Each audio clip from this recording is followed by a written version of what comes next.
కేంద్ర రాష్ట్ర ప్రభుత్వ వ్యతిరేక విధానాలని నిరసిస్తూ బ్రాడీపేటలోని తాలూకా కార్యాలయం వద్ద సోమవారం సిపిఐ ధర్నా కార్యక్రమాన్ని చేపట్టింది. ఇందులో భాగంగా సిపిఐ గుంటూరు జిల్లా కార్యదర్శి జంగాల కుమార్ మాట్లాడారు.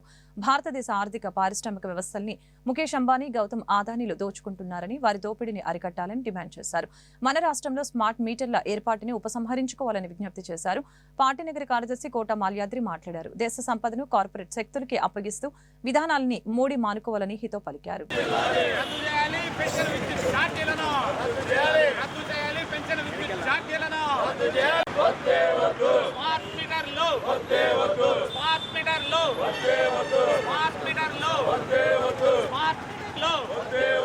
కేంద్ర రాష్ట్ర ప్రభుత్వాలు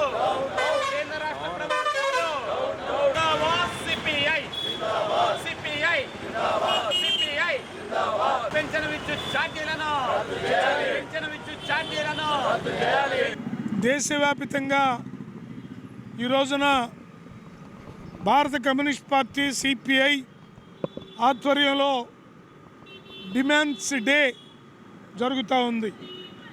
దీంట్లో ప్రధానంగా భారతదేశ ఆర్థిక వ్యవస్థని, అలాగే పారిశ్రామిక వ్యవస్థని చిన్నాభిన్నం చేస్తూ ప్రకృతి సంపాదించి పెట్టిన సిరి సంపదల్ని తమ అబ్బ సొత్తులాగా దోచుకుంటున్నటువంటి ముఖేష్ అంబానీ, గౌతమ్ అదానీల్ని, వాళ్ళ యొక్క దోపిడీని అరికట్టాలని, అలాగే అదానీ పైన ఎంక్వైరీ చేసి తక్షణమే కఠినంగా శిక్షించాలని, అదానీ ద్వారా విద్యుత్ ఛార్జీల విషయంలో లంచాలు పొందినటువంటి 4 రాష్ట్రాల గత ప్రభుత్వాల్ని కఠినంగా శిక్షించాలని, అలాగే అధిక ధరలని అరికట్టాలని, మన రాష్ట్రంలో స్మార్ట్ మీటర్లని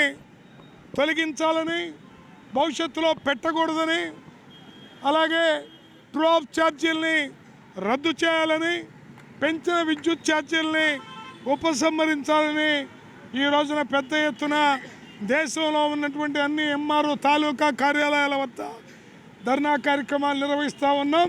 ప్రభుత్వం దిగి రాకపోతే మరింత భారీ ఎత్తున ఉద్యమాన్ని కొనసాగిస్తామని తెలియజేస్తూ ఉన్నాం.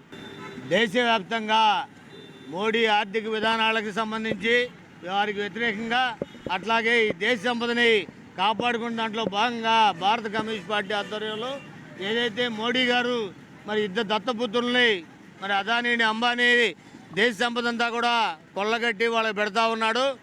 దాన్ని మరి మానుకోవాలని ఒక పక్క మరి అమెరికాలో కూడా మరి ఎఫ్ఐఆర్లో కూడా మరి 100 కోట్లు మరి ఒక పక్క లూటీ జరిగిందని, ఆ లూటీ కూడా దేనికి చేశారనే పరిధి కూడా లంచాల రూపంలో 4 రాష్ట్రాలకు ఇస్తే ఈ రాష్ట్రంలో 1700 మరి కోట్ల రూపాయలని ఒక పక్క ఇచ్చేవారని చెబుతున్నా, దాని మీద ఏమాత్రం కూడా నోరు తెరవని మోడీ గారు, అట్లాగే రాష్ట్ర ప్రభుత్వం రాష్ట్రంలో నిన్నటిదాకా అధికారంలో ఉండి 1700 తీసుకొని 100 కోట్లు ఏదైతే తీసుకున్నారో వాటి మీద చర్యలు తీసుకోకుండా మరి అదానీని వెనకేసుకొని వచ్చి మరి మోడీ గారు ముందుకెళ్తా ఉన్నాడు.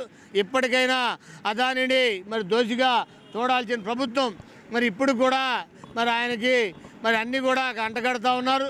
అవన్నీ అప్పచెప్పే ఆలోచన మానుకోవాలని, రెండో పక్క ఏదైతే ఆయనతో చేసుకున్నటువంటి పాత ఒప్పందాలు కానివ్వండి, మరి ఆ పాత ఒప్పందాలు ఏవి కూడా రద్దు చేయకుండా మరి ఆ రోజు జగన్మోహన్ రెడ్డి గారు లంచాలు తీసుకొని మరి అవన్నీ కూడా చేశాడని మీరు చెప్తా ఉన్నారు. అధికారులు మీరు వచ్చినాక ఈ పాపం మాది కాదు, వాళ్ళ పాపం అని చెప్తా ఉన్నారు. పాపం ఎవరిదైనా పాపమే కాబట్టి ఈ మోడీ గారు ఏదైతే మరి మీ నెత్తను బరువు పెడతా ఉన్నాడు, మీరు తీసుకెళ్ళి జనాన్ని ఎత్తను బరువు పెడతా ఉన్నారు. ఈ విద్యుత్ ఛార్జీలన్నీ కూడా రకరకాల పేర్లతోటి ట్రూ ఆఫ్ ఛార్జీలు అనండి, మరి అదనపు మరి వసూలు కానివ్వండి, అట్లాగే ఛార్జీలు పెంచి వసూలు చేయటం ఇవన్నీ కూడా మానుకోవాలి. మరి రాష్ట్ర ప్రజల్ని మరి భారాల నుంచి కూడా కాపాడాల్సిన అవసరం ఉంది.